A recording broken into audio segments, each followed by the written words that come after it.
Hi viewers, welcome to our channel. ప్రస్తుతం మనతో పాటు సీనియర్ జర్నలిస్ట్ దాము బాలస్ అన్నారు. వారితో మాట్లాడదాం. నమస్కారం sir. Sir, BRS MLA Malla Reddy గారు ఆ మధ్య కాంగ్రెస్ పార్టీలో చేరబోతున్నట్టు వార్తలు వచ్చాయి. ఈవెన్ రేవంత్ రెడ్డి గారు ఆయన్ని అడ్డుకున్నారు, రాకుండా ఆపారని కూడా అన్నారు. అయితే ఇప్పుడు మల్లారెడ్డి గారు టీడీపీ పార్టీలో జాయిన్ అయిపోతున్నారు.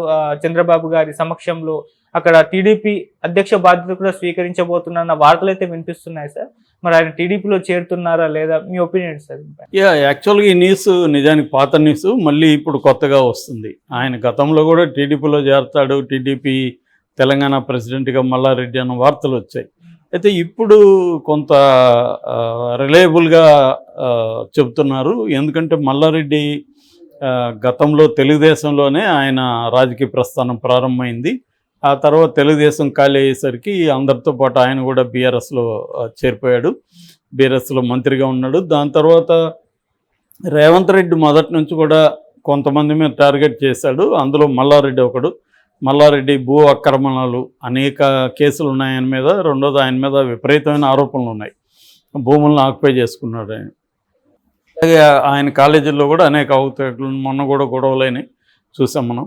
సో ఇప్పుడు ఆయన మీద కేసులు విపరీతంగా ఉన్నాయి. ఆయన అరెస్ట్ చేసే పరిస్థితి కనబడుతుంది. అందుకని ఆయన కాంగ్రెస్లోనే చేరిపోదామని కూడా ట్రై చేశాడు సీరియస్గా. డీకే శివకుమార్ని కూడా కలిశాడు.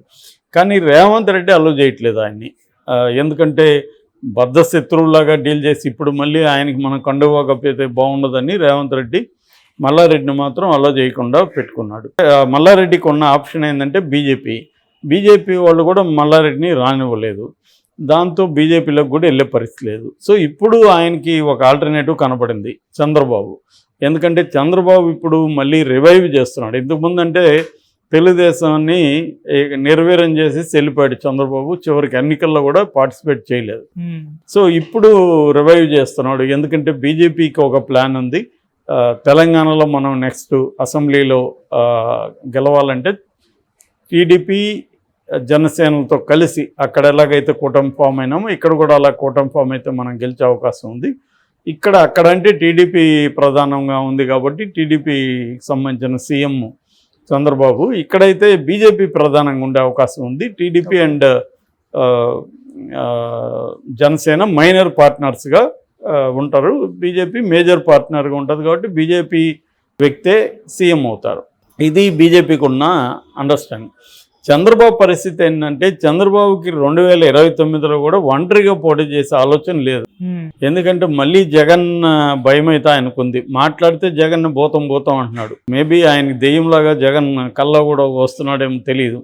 ఎందుకంటే ఆ భయం అయితే ఉంది. ఎందుకంటే 40% ఉంది. వీళ్ళ ఖచ్చితంగా ఆయనకి తెలుసు మనం ఇచ్చిన హామీలు నెరవేర్చలేము. అభివృద్ధి కూడా అంత ఈజీగా ఏమీ ఇంత ముందులాగా బ్లఫ్ చేయడానికి కుదరదు. ఇంత జరిగితే అంత చూపించడానికి ఇవాళ సోషల్ మీడియాలు ఇవన్నీ వచ్చేసాయి.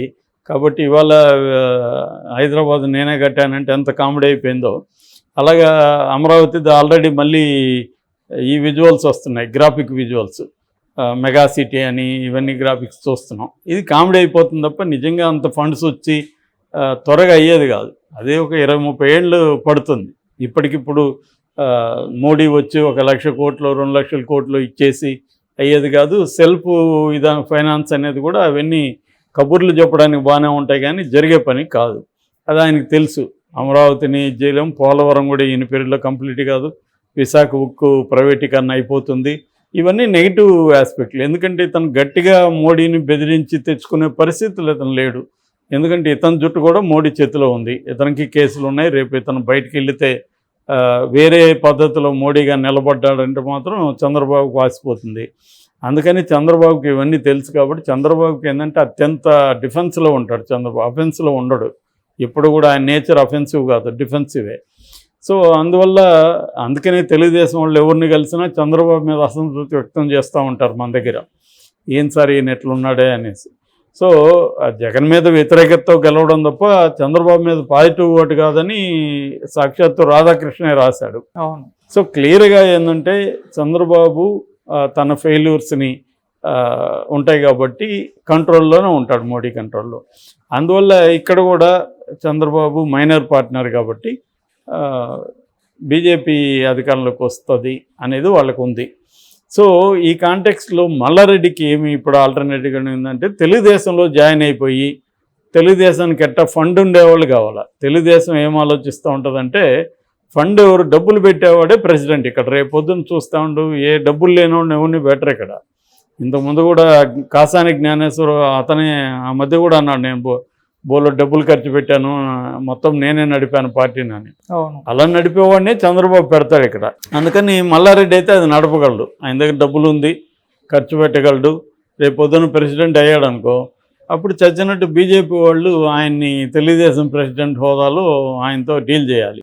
రెండోది, చంద్రబాబు ఒకప్పుడు శిష్యుడు ఇప్పుడు మిత్రుడు అయిన రేవంత్ రెడ్డి ప్రతీకారం తీర్చుకోడు.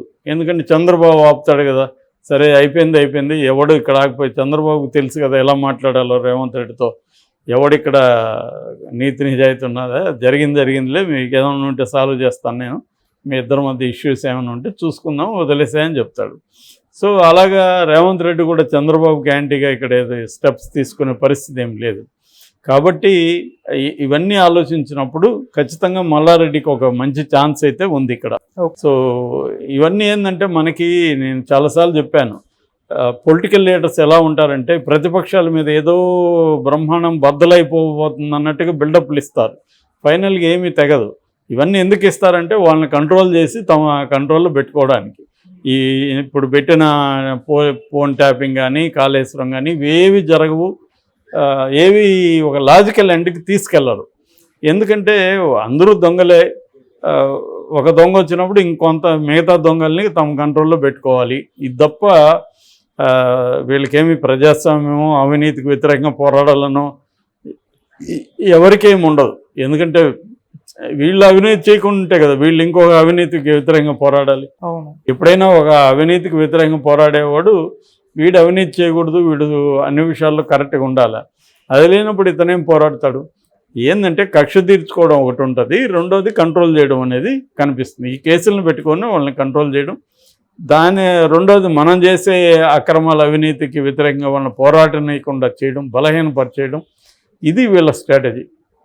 సో అందువల్ల వీళ్ళకి ఇటువంటి వాళ్ళకి ఏం కాదు, మహా అంటే ఖర్చు అవుతుంది. అందుకని ఇప్పుడు ఎందుకు విపరీతంగా డబ్బులు సంపాదిస్తున్నారంటే రేపు క్రైసిస్ వస్తే ఖర్చు పెట్టాలి. 500 కోట్లు 1000 కోట్లు పడేస్తే 5 కోట్లకు పడినోడు 50 కోట్లకు పడవచ్చు, 500 కోట్లకు పడవచ్చు. కాబట్టి ఇదే నడుస్తుంది అంతా. ప్రతి ఒక్కడికి ఒక ధర ఉంటుంది. ఆ ధర ₹1,00,000 వాడు అవినీతి చేయకపోవచ్చు, ₹1,00,000 ఇస్తే అవినీతి చేయొచ్చు. లేదా వాడు చేయకపోతే వాడు భార్యో కూతురో కొడుకో, డాడీ నువ్వు మాకేమీ చేసింది లేదు, ఇప్పుడు ఏదో మంచి అవకాశం వచ్చింది తీసుకొని ప్రెజర్ చేస్తారు. కాబట్టి ఇవన్నీ ఫ్యాక్టర్స్ చంద్రబాబు లాంటి వాళ్ళకి, మల్లారెడ్డి లాంటి వాళ్ళకి బ్రహ్మాండంగా తెలుసు. అందుకని మల్లారెడ్డి ఈ స్కెచ్ చేసినట్టు కనబడుతుంది. చంద్రబాబు కూడా అలాంటి వాళ్ళే కావాలి. సో పెట్టే అవకాశం అయితే ఉంది క్లియర్గా. సో రేవంత్ రెడ్డిని డీల్ చేసుకోగలడు చంద్రబాబు. ఆ రకంగా వచ్చినప్పుడు మల్లారెడ్డి సేఫ్ అవుతాడు.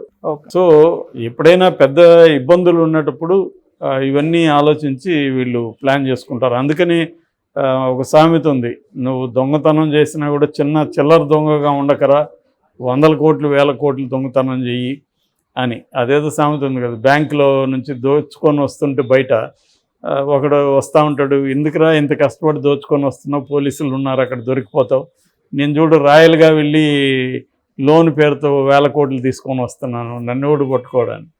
సో అది నువ్వు బ్యాంకులో పోయి వాళ్ళని బెదిరించో కన్నం వేసో తెచ్చే బదులు